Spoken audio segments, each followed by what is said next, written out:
Okay, team, so if we're looking at 10.5, we've moved on to trees and spanning trees now. So what is a tree? So tree is basically a connected graph. So all of the vertices are connected via edges. And there's no loops, multiple edges or cycles. So there's no way to get back around to a start point, I guess, is what you could say.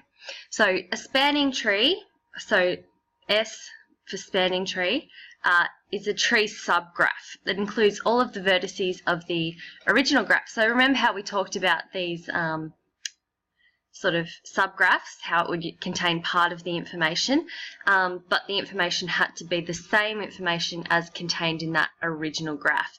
So same sort of idea, except this is a spanning tree, so meaning again that there are no loops, no multiple edges and no cycles.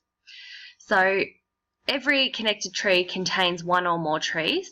Every connected graph, contains one or more trees. And a tree has n vertices and n minus 1 edges. So that makes sense if you think about it, because between two vertices there's going to be one edge. So n is 2 minus 1 will give you 1, which is that one edge. Alright, so let's have a look at this first worked example. If my page will scroll down. Okay, so let's have a look at worked example 16. So we've got our graph up here. So now we've been given these subgraphs, and we want to see if they are in fact subgraphs and if they're actually spanning trees from this original graph. So first I'm going to make sure that the information contained is the same as our original graph, and that they are in fact considered spanning trees. So this is a connected graph. It has n minus 1 edges. So let's have a look. We've got C to B, B to A to E, E to G, G to I to H, and I to F. So I'm going to say that that is a spanning tree, and it has in fact got that n minus 1 vertices. Let's look at B now.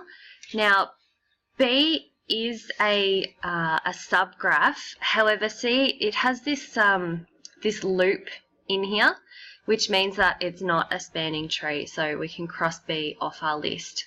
If we move over to C, C is not a spanning tree. It's got an isolated vertex out here, which means that it's not a connected graph.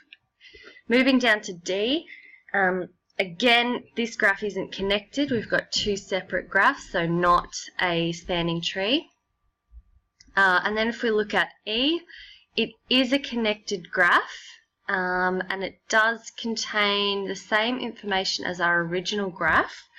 Yeah, no loops, no isolated vertices, so I'm going to say that that is a spanning tree, and it has got that, so it's got 1, 2, 3, 4, 5, 6, 7, 8, 9 vertices, so n minus 1, so 9 minus 1 means that there's 8 edges, 1, 2, 3, 4, 5, 6, 7, 8.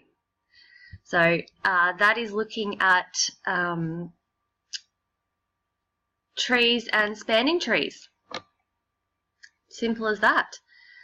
So in the next part, we're going to look at the next part of the chapter, which is minimum spanning trees and Prim's algorithm.